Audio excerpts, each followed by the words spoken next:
Pusarla weekend Sindhu 21वीं सदी में खेल के प्रतीक के रूप में सामने आई हैं और भारत और खिलाड़ियों के लिए एक चमकता प्रकाश स्तंभ है। यह शटलर पिछले एक दशक में दुनिया भर में दर्जनों खिताब जीतकर दुनिया के शीर्ष पर पहुंच चुकी है। ओलंपिक में रजत पदक और BWF विश्व चैंपियनशिप में स्वर्ण पदक जीतने वाली पहली भारतीय महिला बनने के बाद PV सिंधु ने अपना दूसरा ओलंपिक पदक जीता। उन्होंने टोक्यो 2020 में कांस्य पदक हासिल किया और इसी के साथ वह 2 ओलंपिक पदक जीतने वाली पहली भारतीय खिलाड़ी बन गई। उच्चतम स्तर पर PV सिंधु की निरंतरता को कुछ हद तक उनके माता पिता से विरासत में मिली। PV सिंधु का जन्म 5 जुलाई 1995 को हैदराबाद में हुआ। सिंधु के माता पिता आंध्र प्रदेश से राष्ट्रीय स्तर के वॉलीबॉल खिलाड़ी थे।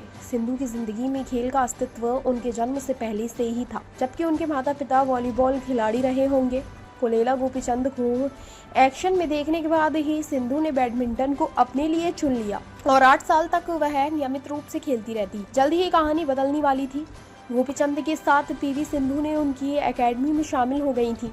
जूनियर बैडमिंटन टाइटल्स और ऑल इंडिया रैंकिंग चैंपियनशिप और सब जूनियर नेशनल्स जीतकर सिंधु ने बताया कि वह अब अंतर्राष्ट्रीय स्तर पर प्रतिस्पर्धा करने के लिए तैयार की थी। 2009 में PV सिंधु ने सब जूनियर एशियाई बैडमिंटन चैंपियनशिप में कांस्य पदक जीता और 1 साल बाद उन्होंने ईरान में अंतर्राष्ट्रीय बैडमिंटन चैलेंज में एकल कांस्य पदक पर कब्जा किया। PV सिंधु के करियर की खास बात ये रही कि उनकी हर साल हर इवेंट के बाद प्रदर्शन में लगातार सुधार हो रहा था। यह पहली बार 2012 एशियाई जूनियर चैंपियनशिप में साफ हुआ, जब उन्होंने 1 साल पहले कांस्य पदक जीतकर स्वर्ण पदक हासिल किया। प्रतिष्ठित विश्व चैंपियनशिप में भी यही पैटर्न दोहराया गया। साल 2013 और 2018 के बीच 2 कांस्य और 2 रजत पदक के बाद उन्होंने स्विट्जरलैंड के बासेल में जापान की नोजोमी ओकुहारा को 21-7 से हराकर आखिरकार 2019 में स्वर्ण हासिल किया। 2014 में अपने पहले राष्ट्रमंडल खेलों CWG में PV सिंधु ने महिला एकल में कांस्य पदक जीता। 4 साल बाद गोल्ड कोस्ट में 2018 राष्ट्रमंडल खेलों में उन्होंने एकल में रजत और मिश्रित टीम बैडमिंटन स्पर्धा में स्वर्ण पदक हासिल किया। इसके बाद बर्मिंघम 2022 में PV सिंधु ने अपना पहला स्वर्ण जीतकर एकल में राष्ट्रमंडल खेल में पदकों का एक सेट पूरा किया।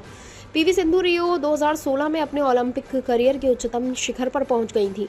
राउंड ऑफ 16 में ताई त्सु यिंग को हराने के बाद उन्होंने क्रमशः क्वार्टर फाइनल और सेमीफाइनल में दूसरी वरीयता प्राप्त वांग यहान और जापानी स्टार नोजोमी ओकुहारा को पछाड़ दिया और मेडल जीतने के रास्ते में स्पेन की कैरोलिना मारिन आखिरी बाधा थी। अपनी अंतर्राष्ट्रीय सफलता के अलावा PV सिंधु घरेलू प्रीमियर बैडमिंटन लीग में हिस्सा लेती हैं और हैदराबाद हंटर्स के लिए कप्तानी करती हैं।